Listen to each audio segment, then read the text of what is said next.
My cousin drained my son's surgery fund while my sister helped cover it up, so I stayed quiet, until one move crushed everything they built. I'm Jenna, 34, female, single mom to my awesome kid Lucas, who's 7.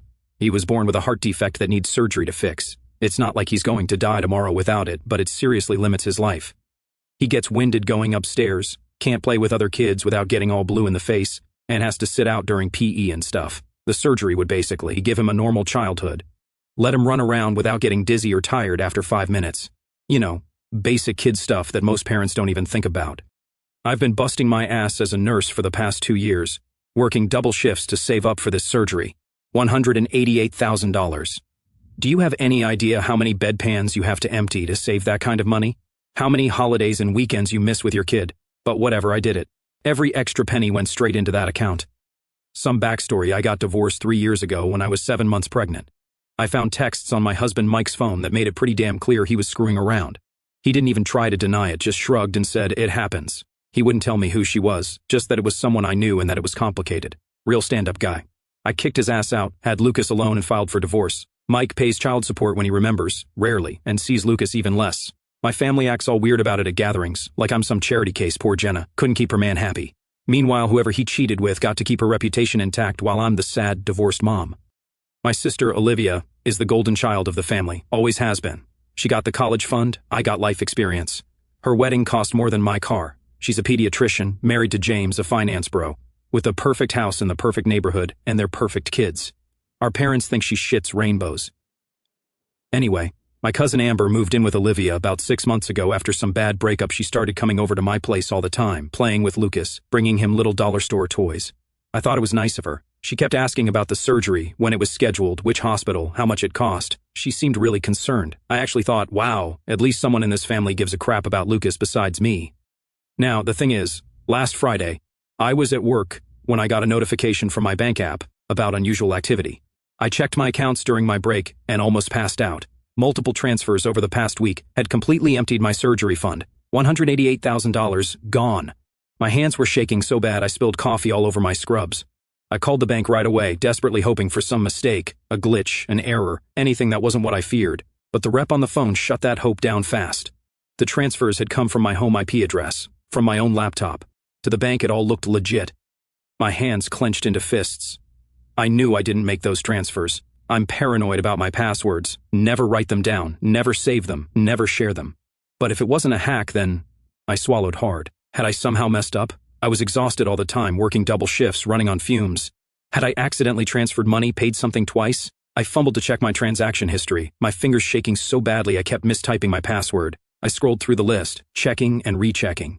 No mistakes, no accidental transfers, just multiple withdrawals, small at first, then bigger, until the final one that left my account empty. Someone had done this on purpose. My stomach twisted as I forced myself to think, who even knew about the surgery fund? It had to be someone who knew how much was in there, someone who had access to my house. I rubbed my forehead, my brain racing through possibilities. Lucas's school? No, they wouldn't have touched it. A banking scam? No, the transfers came from my own damn Wi-Fi. That's when my mind flashed to Amber. Amber, who had been in my house constantly for months, watching Lucas, using my Wi-Fi, always on her laptop. Amber, who had been so interested in the surgery fund, who kept asking questions. When's the surgery? Which hospital? How much does it cost? Pretending to be concerned. My chest tightened. Had she been fishing for information this whole time? I tried calling her, but no answer. Texted, nothing. Then I opened Instagram and felt like I'd been punched in the gut. There's Amber, posting from an airport, Dubai-bound, first-class upgrade, living my best life. Then another pic with champagne in hand. Then the Burj Khalifa, designer shopping bags, fancy restaurants. My blood started boiling. I knew for a fact she didn't have that kind of money. She had been unemployed for months. The only person with that amount of cash was me.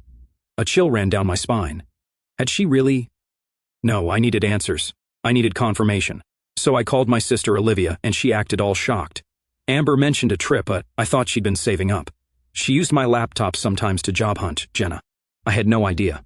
Something felt off about how she said it. Amber was unemployed and crashing on Olivia's couch. Where the hell would she get money for a luxury Dubai trip? It had to be Lucas's surgery fund since she was so interested in it recently. That night, my neighbor Tina came over with dinner. She'd seen me rush home from work, crying. When I told her what happened, she got this weird look. Jenna, I wasn't going to say anything because I figured they were your guests, but I've seen Olivia's car here a lot recently, times when you were at work. That's impossible. Olivia hasn't been to my place in weeks, I'm positive. That white Audi SUV with a "My Child is an Honor Student" bumper sticker? It was here last Tuesday when you were working the late shift and Thursday afternoon too. Everything started clicking into place. Times when money was transferred, times when I was definitely at work, times when supposedly only Amber was watching Lucas. When Lucas saw me crying that night, he brought me his favorite stuffed dinosaur and said, "Don't worry, Mommy. Rex will protect your heart." Meanwhile, the money that was supposed to fix his heart was buying my cousin cocktails in freaking Dubai. I didn't even know what to do. The surgery was scheduled for the next month, and at that point, I had to call and cancel it. How do I tell my 7-year-old that someone he trusted stole his chance to be normal? That his own family cared more about luxury vacations than his ability to breathe properly? I started gathering evidence like my life depended on it.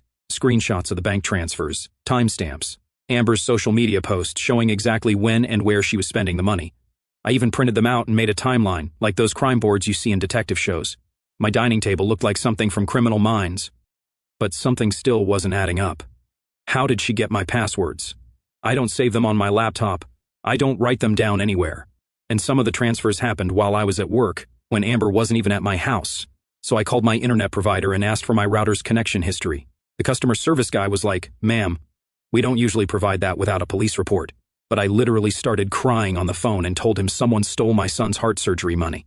Guess my ugly crying worked, because he put me on hold and then came back and agreed to email me the logs. When I got them, boom, exactly what I suspected. Among the devices connected to my Wi-Fi were Olivia's MacBook and Amber's iPhone, at times when I was 100% at work, times that perfectly matched some of the transfers. So then I called Lucas's school and spoke to his teacher. "I need to verify something. Has anyone besides me picked up Lucas recently?" "Yes, your sister Olivia picked him up twice last week, Tuesday and Thursday. You sent a note, remember?" I never sent any note. My stomach dropped through the floor. I drove to my bank and spoke to a manager in person, showed him the connection logs, explained my suspicions. Someone forged pickup notes at my son's school. They were in my house when I wasn't home. Then $188,000 disappears, and my cousin suddenly posts about her luxury Dubai trip. This isn't a coincidence. The manager was sympathetic but kept saying the same thing. Since the transfers came from my home network and my own laptop, it looked like authorized activity. But he agreed to flag the account and start a fraud investigation, warning it could take weeks. After like 3 days of calling and texting nonstop, Amber finally answered on WhatsApp. Her profile pic showed her lounging at some infinity pool with the Dubai skyline behind her. When I confronted her about taking Lucas's surgery money, her response made me want to throw my phone into a wall. "OMG, Jenna, don't be so dramatic. It's not like he's dying right this second. Kids are resilient. Besides, I really needed this trip after everything I've been through. I'll pay you back eventually. Family helps family, right?" I took screenshots of everything and forwarded them to Olivia. "Your house guest stole my son's heart surgery money. I have proof she was at my house when I wasn't home. Either you help me get it back or I'm going to the police." Olivia called immediately, her voice weirdly calm. "Jenna, this is a misunderstanding. Amber mentioned borrowing some money from you, but I had no idea it was that much. Let's talk about this in person when she gets back." "Borrowing?" She cleared out my account and is posting about her luxury Dubai vacation. "That's not borrowing, that's stealing. Keep your voice down," she hissed. "This is a family matter. We don't need the police involved. Think about how it would look to Mom and Dad." That's when it clicked. Olivia knew. She had to know. Why else would she be more worried about appearances than about her nephew's surgery money? That night, I had to tell Lucas that his surgery would be delayed. I tried to make it sound like just a reschedule, not a cancellation. He nodded, all brave, but his little face fell. "That's okay, Mommy. I can wait a little longer to be a superhero." Then he showed me this keychain of the Burj Khalifa that Amber had given him before she left. "Look, Cousin Amber is there now. I had to go to the bathroom, so he wouldn't see me throw up." The next morning, I called the detective handling financial crimes and made an appointment. Then I called Lucas's cardiologist to cancel his pre-op appointment. As I hung up, my phone pinged with a new Instagram notification. Amber posted a selfie from a yacht with the caption, "Some people save for a rainy day. I'd rather be where it never rains." That's when I decided to go nuclear. No more family loyalty. This was about Lucas now. I started digging into why Olivia would help Amber steal from me. It made no sense. Olivia and I aren't close, but she loves Lucas. At least I thought she did. Why would she help someone steal his surgery money? The detective I met with was actually super understanding. She took one look at Lucas's medical reports and Amber's social media posts and said, "This is pretty clear-cut." They filed the report and said they'd investigate, but warned me that because Amber was out of the country, things might move slowly. Then the family drama exploded. Somehow, Olivia had already gotten to our parents, spinning some bullshit story about how I'd promised to help Amber restart her life, and now I was going back on my word. My mom called, her voice all tight with disappointment. Not at Olivia or Amber, but at me. "Why are you making such a fuss? Amber said you offered to help her. She's family, Jenna. Lucas's family too, Mom. That money was for his heart surgery." Well, she hesitated. "Olivia mentioned you've been making some questionable financial decisions lately. Are you sure you're not just looking for someone to blame?" There it was, the golden child's word against mine, and I was already guilty in their eyes. Story of my fucking life. But this wasn't about me anymore. This was about Lucas. If they weren't going to believe me outright, I'd just have to make sure the truth was so undeniable that even Olivia couldn't weasel her way out of it. So I decided to play detective and figure out why Olivia would help Amber steal from me. I spent a night going through old emails and stuff on my laptop, looking for clues. That's when I found something weird, an email confirmation for a hotel booking from back when I was still with Mike. It was forwarded from his email to mine, but I had zero memory of this. The date caught my eye. It was exactly 1 week before I caught him cheating, when I was 7 months pregnant. I called the hotel on a hunch. "Hi, I'm trying to confirm an old reservation. It would have been under Mike or Jenna Thompson." After some back and forth, the clerk confirmed, "Yes, Mr. Thompson stayed with us for 2 nights. Would you like the full folio, please? It looks like there were room service charges for 2 people, breakfast, dinner, and several bottles of champagne." Pain. My heart was racing. Was there a name for the second guest? "I'm sorry, we don't keep that information for that long." I thanked her and hung up, mind spinning. And I remembered something. Mike had an old iPad he left behind when he moved out. I'd shoved it in a closet, not wanting any reminders of him. I dug it out, charged it up, and found it wasn't password protected. The Photos app was still logged into his iCloud. I scrolled back 3 years, and I swear to God, I almost had a heart attack. There were photos of Mike and Olivia together in a hotel room, kissing. The timestamps matched the hotel stay, all when I was 7 months pregnant with his child. My sister, my own fucking sister, had been sleeping with my husband while I was pregnant. Suddenly, everything made sense. The mysterious woman he wouldn't name, the way Olivia had been weirdly distant during my pregnancy, how she'd skipped my baby shower claiming she was on call, why she never seemed to want to be in the same room as Mike after we separated. I sat on my bathroom floor and threw up. Then I cried until I had no tears left. Then I got angry, really, really angry. I called my friend Tina and asked her to watch Lucas for the night. Then the first drove straight to Olivia's house. Her perfect house. In her perfect neighborhood, with her perfect husband, who had no idea what kind of woman he'd married. James answered the door surprised to see me. "Jenna, everything okay? You look. I need to talk to Olivia. Now." Olivia came to the door, hair perfect, clothes perfect, smile perfect, until she saw my face. "James, can you give us a minute?" she asked, her voice tight. When he left, I held up my phone with a photo of her and Mike displayed. "Is this why you helped Amber steal Lucas's surgery money? Blackmail? She found out about you and Mike." The color drained from her face. She grabbed my arm and pulled me outside onto the porch, closing the door behind us. "Keep your voice down," she hissed. "It wasn't like that." "Then what was it like, Olivia? Screwing my husband while I was pregnant? Was that like family helping family?" "It was a mistake," she whispered, tearing up. "A terrible mistake." Mike was persistent. I was weak. It only happened a few times. A few times, while I was carrying his child. She was full-on crying now. Amber found those photos on Mike's old Facebook messages when she was using my laptop. She threatened to show you, to tell James, to tell everyone. I panicked. "So you helped her steal from my son instead? Your own nephew?" She promised she'd only take a little, just enough for a vacation to clear her head. She said she'd pay it all back before you even noticed. "I swear, Jenna, I didn't know she'd take everything." I laughed, but it came out more like a sob. "And you believed her? The unemployed cousin crashing on your couch who suddenly needed a luxury Dubai vacation?" Olivia wiped her tears, trying to look composed. "Please, Jenna. If this gets out, it will destroy my marriage, my career, everything.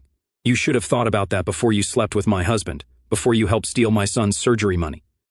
Olivia opened her mouth, like she wanted to argue, to spin some excuse, but nothing came out. She just stood there, defeated, tears streaking her perfectly made-up face. I shook my head, feeling nothing but exhaustion. "I'm done, Olivia. Done covering for you. Done being the one who loses so you can keep your perfect life." I turned and walked away before she could respond, slamming the door behind me. The next morning, my phone blew up with text from her. "I've been trying to reach Amber. She's not answering. Please give me more time. I'll take out a loan if I have to. Jenna, please talk to me." I ignored them all. Done with the talking, done with the excuses, done being the family doormat. I just focused on documenting everything for the police: bank statements, router logs, forged school pickup notes, social media posts, and yeah, the photos of Olivia and Mike, because they showed motive. Meanwhile, Amber kept posting from Dubai, completely clueless about the shitstorm waiting for her back home. Designer shopping bags, spa treatments, yacht cruises. Then came a post that made me see actual red. A selfie at the Burj Khalifa with the caption, "Taking in the views from the top." Some people wait their whole lives for experiences like this. I decided to seize the moment instead. No regrets. While my son had to sit on the sidelines watching his friends play the game he'd been dreaming of joining. While I had to look him in the eyes and cancel the surgery that was supposed to change his life. While I swallowed my pride and picked up even more shifts, knowing that every extra hour meant missing another bedtime story, another moment I'd never get back. I wasn't going to let them get away with it, not this time. I gathered every shred of evidence like I was building a case in court: bank transfers, Amber's smug vacation posts, screenshots of her messages dripping with entitlement. And then I did what they never expected. I hit send. The album went to just a few trusted family members: my Aunt Carol, the only one who had never worshipped the ground Olivia walked on; my Uncle Robert, who saw through the Golden Child Act years ago; and my grandparents, the only people in this family who still had a sense of right and wrong. I didn't include the photos of Mike and Olivia, not yet. That was my nuclear option. But make no mistake, I wasn't just playing defense anymore. It spread like wildfire. Within hours, family members started commenting on Amber's posts. "Nice bag. Is that what you bought with your cousin's son's heart surgery money? And how's the view from that moral ground?" Olivia called, completely hysterical. "What have you done? The whole family is texting me, asking if I knew about this. Did you know Olivia? I told you." She said she was just borrowing a little. 18,000 is not a little, Olivia. That's 2 years of my life. That's Lucas's chance at a normal heart. "I'll fix this," she said, sounding desperate. "I'm taking out a loan tomorrow. I'll replace the money. All of it. Just please don't show those photos to James. Don't tell anyone else about Mike and me. Get the money back. Then we'll talk." Amber finally realized the heat was on when family started tagging Dubai authorities in her posts. She suddenly went private, then offline completely. My aunt texted that she was trying to book an early flight home. Then I got a call from a number I didn't recognize. It was James, Olivia's husband. "Jenna, it's James. I need to ask you something, and I need you to be honest." My heart sank. Had Olivia told him? Was he calling to yell at me? Is it true that Olivia helped Amber take Lucas's surgery money? I hesitated. Yes, the evidence points that way. She admitted it to me. There was a long silence. Then why would she do that? It doesn't make sense. Olivia loves Lucas. I closed my eyes. This was it. I didn't give a fuck about what would happen next. They destroyed my whole life. "James, there's something you should know, something I just found out myself." I took a deep breath. 3 years ago, when I was pregnant with Lucas, Olivia and Mike were having an affair. The silence on the other end was deafening. Amber found out somehow, I continued. She was using it to blackmail Olivia. That's why Olivia helped her access my accounts. His voice, when he finally spoke, was barely audible. "How do you know this?" "I found photos on Mike's old iPad. I need to see them," he said. "I sent them while we were still on the phone." Heard his sharp intake of breath when he opened them. "I'll call you back," he said and hung up. 2 hours later, I got a notification: $188,000 deposited into my account. I stared at the screen, my hands shaking. For a second, I thought it was a mistake, some glitch in the system. But then I saw the sender, James. I burst into tears, a mix of shock, relief, and sheer confusion crashing over me all at once. Why would he do this? He didn't owe me anything. If anything, he had every reason to hate Olivia, to walk away from this whole mess and let her deal with the fallout on her own. But instead, he replaced the money she helped steal from my son. My hands trembled as I typed out a message: "James, why?" A few minutes later, my phone buzzed, because Lucas shouldn't have to suffer for their mistakes. And just like that, someone in this family finally did the right thing. But not everyone was so lucky. Amber landed back in the US yesterday to find police waiting at the gate. My aunt, who works at the airport, said she made a huge scene, crying about how it was all a misunderstanding, how I'd given her permission to use the money. The officers weren't buying it. She got released on bail, her parents paid, with orders not to leave the state. They took her passport. Welcome home, bitch. The news somehow got picked up by a local station. Local nurses' child surgery fund stolen for luxury Dubai vacation made the evening news. They didn't name names, but everyone in our circle knew exactly who they were talking about. Amber's parents, my Aunt Susan and Uncle Dave, showed up at my apartment yesterday. Susan was ugly crying. Dave looked like he'd aged a decade. "We had no idea," Susan kept saying. "We thought she'd been saving for this trip." She told us it was her fresh start after the breakup. Dave handed me a cashier's check. "We mortgaged our house. It's not the full amount, but it's a start. We'll pay back every penny, Jenna, with interest." I looked at the check. $155,000. Combined with James's $188,000, we now had more than enough for Lucas's surgery. James already replaced the money, I said. Lucas's surgery is back on schedule for next week. This can go toward his college fund, Dave said, or whatever else he needs. Amber will pay us back for it. Susan wiped her raccoon eyes. Is she going to jail? I don't know. That's up to the prosecutor. But I'm not dropping the charges. They nodded, actually understanding. We wouldn't expect you to, Dave said. She needs to face consequences. Real ones. Not just us grounding her like she's still 16. As they were leaving, Susan turned back. Is it true about Olivia and Mike? Word travels fast, huh? I just nodded. All this time, she sighed, and we all blamed you for the divorce. I'm so sorry, Jenna. Meanwhile, the nuclear fallout with Olivia continues. James moved out and filed for divorce the same day he saw those photos. He's staying at his parents' with their kids while his lawyer prepares to take her to the cleaners. Olivia showed up at my door last night, eyes swollen, looking like she'd been dragged through hell, and honestly good. She deserved worse. James is leaving me, she croaked. He took the kids to his parents. It's over. She stared at me, waiting for something. Pity, comfort, maybe even forgiveness. She wasn't getting any of it. I leaned against the doorframe, arms crossed. So now you know how it feels to have your life ripped apart by someone you trusted. She flinched. Jenna, I made a mistake. With Mike, with Amber, with everything. I'm so sorry. I let out a cold laugh. Oh, I know you're sorry. Not because you hurt me, not because you stole from Lucas. You're sorry because you got caught. If Amber had kept her mouth shut, if James never saw those photos, you'd still be sitting pretty, wouldn't you? Tears slid down her face. Please, I need to know what happens now. Are you going to tell Mom and Dad? Everyone? I tilted my head. Tell them what? That their golden child isn't as perfect as they thought? That she helped a thief rob her own nephew? That she was screwing my husband while I was pregnant? Trust me, Olivia, you don't need me to destroy your life. You already did that all by yourself. Her shoulders sagged. And us? You and me? I looked at her, really looked at her, and saw nothing but a stranger. Whatever bond we had was already dead, buried under years of selfishness, lies, and betrayal. There is no us anymore, Olivia, I said flatly. Then I shut the door in her face. The family drama exploded at Grandma's 80th birthday dinner. I almost skipped it, but Aunt Carol insisted. Hold your head high. You did nothing wrong. I walked in with Lucas, and the room went silent. Olivia was in a corner, barely recognizable. No perfect makeup, just a wreck of a person clinging to whatever scraps of dignity she had left. James wasn't there, obviously. My parents were suddenly acting extra nice to Lucas, as if overcompensating for every time they doubted me. Then Amber walked in with her parents. She'd dyed her hair, like that would erase the shame attached to her name. Several relatives just stood up and left the moment they saw her. Lucas tugged on my hand, looked right at Amber, and in the loudest, most innocent voice asked, "Is that the lady who took my heart money?" The room went dead silent. Amber burst into tears and ran out. Several people actually slow clapped as she left. Olivia slipped out after her, but not before my dad, who's barely said 2 sentences to me since this all started, stood up and said, "Don't bother coming back tonight, Olivia." I'd never heard him speak to her like that in my entire life. Grandma patted the seat next to her, pointedly leaving Olivia's usual spot empty. As I sat down, Grandma took Lucas's hand in mine and said, loud enough for everyone to hear, "Family doesn't steal from family. Anyone who thinks otherwise isn't welcome at my table." Several relatives nodded in agreement. My mom was crying quietly in the corner. After dinner, my parents pulled me aside. My dad's eyes were red. "Jenna, we failed you. We always believed Olivia because it was easier. We were wrong, so wrong." He could barely look at me. Mom just hugged me and whispered, "I'm so sorry," over and over. Too little, too late, maybe. But it felt like something had finally broken through.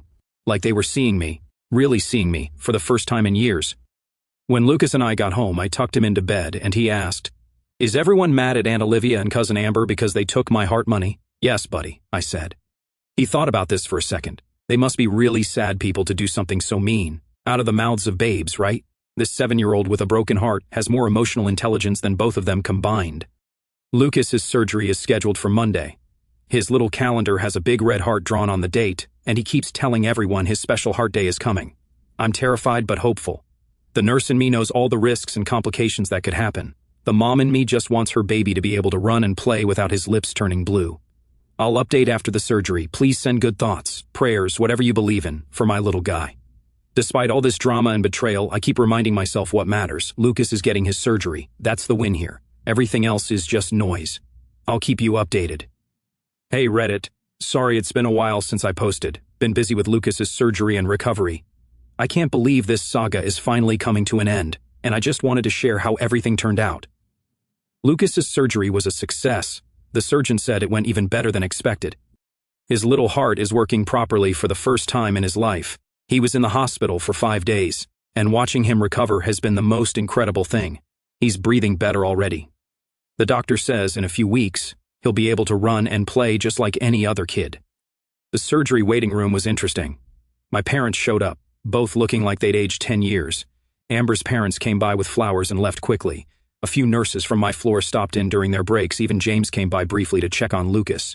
Olivia didn't show up, but she texted, "I won't intrude. Just let me know when he's out." For once, she read the room correctly.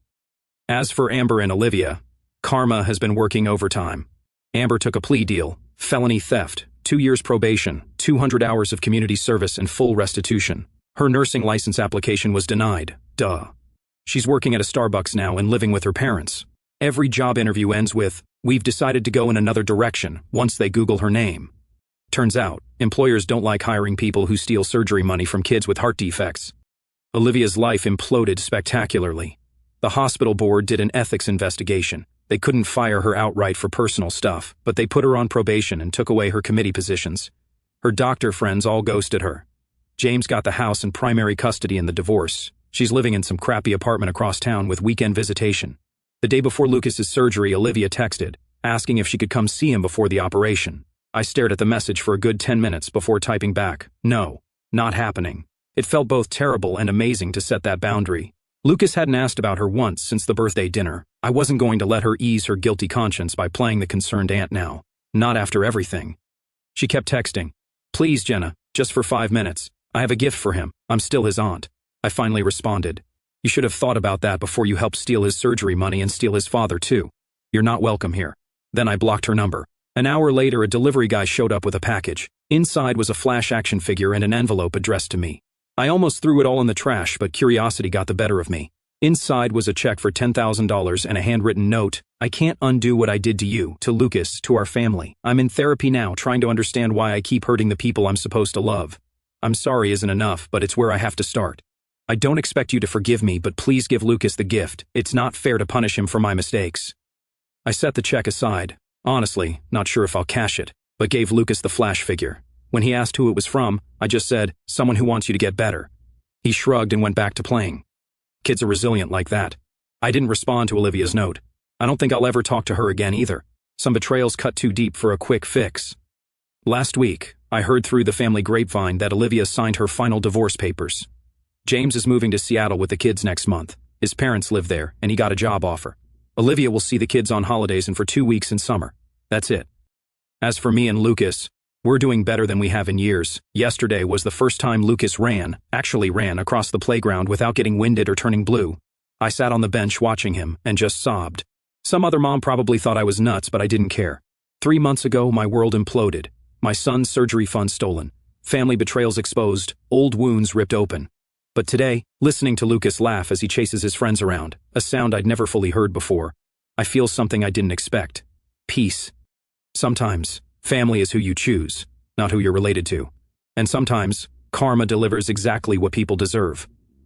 Lucas asked me yesterday if his heart was all fixed forever now. I told him yes. Mine might take a little longer, but watching him thrive is the best medicine I could ask for.